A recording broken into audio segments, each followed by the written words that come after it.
এগৰাকী দৃষ্টিহীন ব্যক্তিগৰাকীয়ে অঞ্চলটোৰ বিভিন্ন অনুষ্ঠান প্ৰতিষ্ঠানত বাঁহী বজাই সুন্দৰভাৱে নিজৰ পৰিয়ালটো চলাই আছিল। পাইছিল বিভিন্ন আঁচনি আৰু পাবলগীয়া আছিল এটা ঘৰ।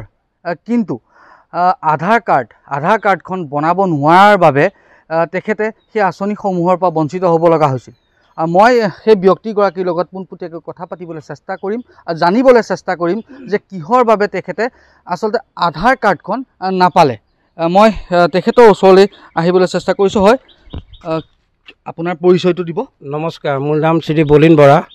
মই বহুত আধাৰ কাৰ্ড চিন্তাত মই আধাৰ কাৰ্ডখন বনাইছিলোঁ। চকুৰ কাৰণে মোৰ আধাৰ কাৰ্ডখন নহয় বুলি মোক হেৰিয়ে কৈ দিয়ে আৰু চিন্তাত। আকৌ মোৰ আপোনাৰ যিটো মাহেকীয়া মই পেঞ্চন পাই থাকোঁ বিকলাংগ, কিমান টকা পাইছিল? 1250 টকা। সেইটো আধাৰ কাৰ্ডখনৰ কাৰণে মই কাটি দিলে। যোৱাৰ 5 বছৰত মই এটা ঘৰ আহিছিলে মোৰ নামত, আধাৰ কাৰ্ডখন নথকাৰ কাৰণে কাটি দিলে। আৰু এটা বিশেষ মোৰ ক'বলগীয়া আছে, এইখিনি যোৱাৰ 3 মাহৰ পৰা মই যিটো চাউল পাই থাকোঁ ৰেচন, সেইটোও মোক কাটি দিলে। 3 মাহ ধৰি মই চাউল পোৱা নাই।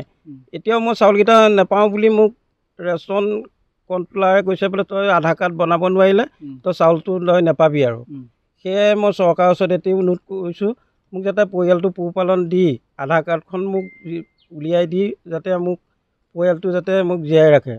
আধাৰ কাৰ্ডখন কিয় নহ'ল? চকুৰ কাৰণে নহয় বুলি কৈছে।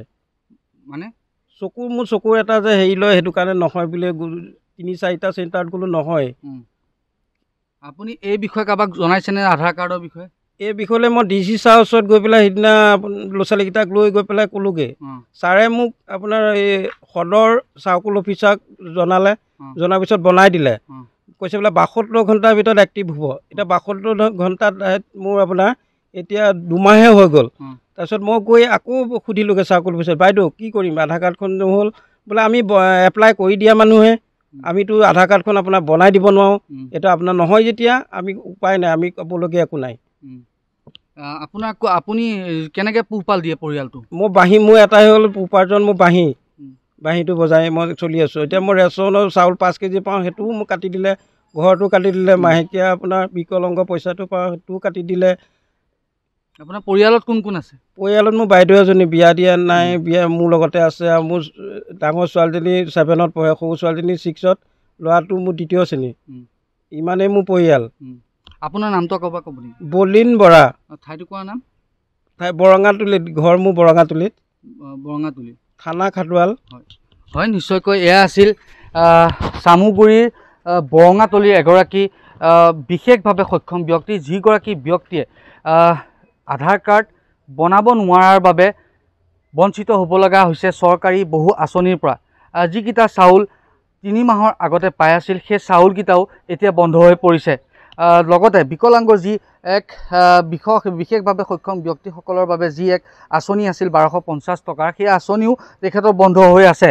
তেখেতে বহুবাৰ যদিও চেষ্টা কৰিছে আধাৰ কাৰ্ডখন বনোৱাৰ ক্ষেত্ৰত, কিন্তু এতিয়ালৈকে আধাৰ কাৰ্ডখন উলিয়াবলৈ সক্ষম হোৱা নাই।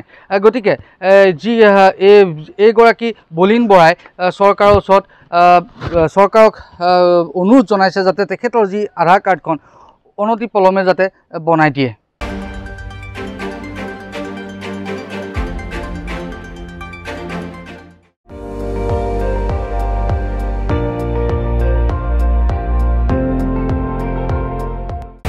আপুনি চাই আছে ND24, সৰ্বশ্ৰেষ্ঠ নহয় সৰ্বোত্তমৰ দৌৰ।